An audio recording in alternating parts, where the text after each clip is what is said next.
அனைவருக்கும் என்னுடைய அன்பான மாலை வணக்கம். மிக பொறுமையாக 2 மணியிலிருந்து 3 மணி நேரமாக இங்கு அமர்ந்திருக்கக்கூடிய குழந்தை செல்வங்கள், பெற்றோர்கள்,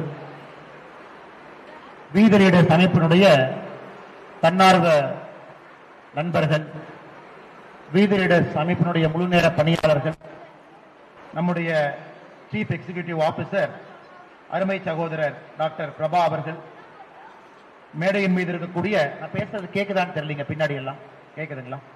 மேடையின் மீது இருக்கக்கூடிய ராம்ஜி பவுண்டேஷனுடைய நிறுவனர் அன்பு சகோதரர் அஸ்வின் அவர்கள், AR4 டெக் பிரைவேட் லிமிடெட் அதனுடைய நிறுவனர் அருமை சகோதரி அக்கா சிவசங்கரி அவர்கள், ஸ்ரத்தா மானு பவுண்டேஷன் அதனுடைய பவுண்டர் அருமை சகோதரி மதுமிதா அவர்கள், நம்முடைய புரிந்துணர்வு ஒப்பந்தத்தில் கையெழுத்திட்டு 11 விவசாய தோட்டத்தில் வீதரீடர்ஸ் பவுண்டேஷன் சார்பாக 2 நாள் 7 நாள் யூத் இன்டர்ன்ஷிப் ஃபார்மர்ஸ் அவர்களை உள்ளே அழைத்து ஒரு குடும்பமாக அவர் நடத்துவதற்கு தயாராக இருக்கக்கூடிய 11 விவசாய பண்ணைகளுடைய விவசாய பெருமக்கள், நம்முடைய சிறப்பு அழைப்பாளராக இங்கே வந்திருக்கக்கூடிய விவசாய பெருமக்கள், கடந்த 5 ஆண்டு காலமாக வீதரீடர்ஸ் அமைப்பு அதற்கு ஊக்கமும் ஆக்கமும் கொடுத்து கொண்டிருக்கக்கூடிய பெரியவர்கள்,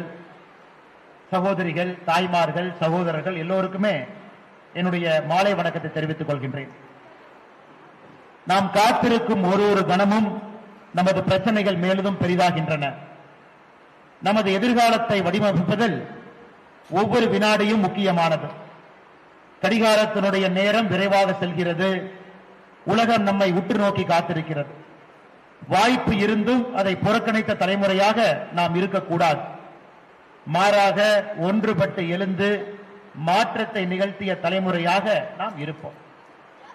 இது ஒரு 12 வயசு பாப்பா எழுதின ஒரு புத்தகம். அந்த 12 வயசு பாப்பா கோயம்புத்தூர்ல PMC கேந்திரிய வித்யாலயாவில் படிக்கக்கூடிய ஒரு மாணவி புனிதம் செந்தில்குமார் ஒரு 2 வாரங்களுக்கு முன்பு எனக்கு இந்த புத்தகத்தை கொடுத்தாங்க. அந்த புத்தகத்தினுடைய முதல் பக்கத்திலேயே நான் படித்த வாக்கியங்கள் இடம்பெற்றிருக்கிறது. அந்த பாப்பா கிட்ட நான் கேட்டேன், கண்ணு உனக்கு 12 வயசு தான் ஆகுது, ஒரு புத்தகம் எழுதியிருக்கிறீங்க, அந்த புத்தகத்துல 17 சாப்டர், மொத்தம் 17 விஷயங்களை பேசி இருக்கிறாங்க. அவங்களுடைய வாழ்க்கையில ஒரு கேன்டீன் போறாங்க. அந்த கேன்டீன்ல எவ்வளவு இயற்கையான உணவுகள் இருக்கு. கோயம்புத்தூர்ல சாந்தி சோசியல் சர்வீஸ் அத ஒரு சாப்டர் எழுதி இருக்கிறாங்க. இந்த காலத்துல இட்லி 10 ரூபா, இந்த காலத்துல தோசை 10 ரூபா, இந்த காலத்துல டீ 5 ரூபா, முழு சாப்பாடு சப்பாத்தி குருமா சாப்பாடோடு ஆரம்பித்து ஸ்வீட் வரைக்கும் 20 ரூபா, 4 துண்டு பண்ணு வாங்கினீங்கன்னா 5 ரூபா, ஒரு வெண்ணிலா கிரீம் பென் வாங்கினீங்கன்னா 18 ரூபா, ஹார்லிக்ஸ் வாங்கினீங்கன்னா 15 ரூபா, காபி 10 ரூபா, காய்கறி ஜூஸ் 5 ரூபா. இது அந்த பாப்பா அவங்களோட அப்பாவோட போகும்போது அந்த கேன்டீன்ல இருக்கக்கூடிய விலைப்பட்டியலை பார்க்கிறாங்க. இவ்வளவு சீப்பா, இவ்வளவு எளிமையாக, அதே நேரத்தில் சுவையாக, குவாலிட்டியா கொடுக்கறாங்களே அப்படிங்கறத பார்த்து இன்ஸ்பயர் ஆகி அவங்க செல்லக்கூடிய எல்லா இடத்திலும் கூட ஒரு விஷயத்தையும் உற்று பார்க்கிறாங்க. அதை 17 சாப்டரா தொகுத்து ஒரு சிறுமியின் 17 கனவுகள் அப்படிங்கிற புத்தகமா எழுதியிருக்கிறாங்க. இந்த மேடைக்கு வந்த எல்லா குழந்தைகளுக்கு கூட அந்த வாய்ப்பை ஏற்படுத்தி இந்த புத்தகத்தை எனக்கு அன்பளிப்பா கொடுத்திருக்கோம். நம்முடைய குழந்தைகள் அதை படிக்கணும்.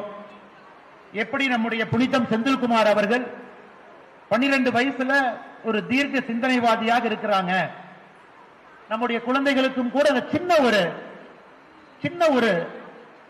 ஒரு தீ பொரிய எங்கேயோ ஒரு இடத்துல ஆரம்பிக்கணும் அப்படிங்கிறது நம்முடைய நோக்கம்.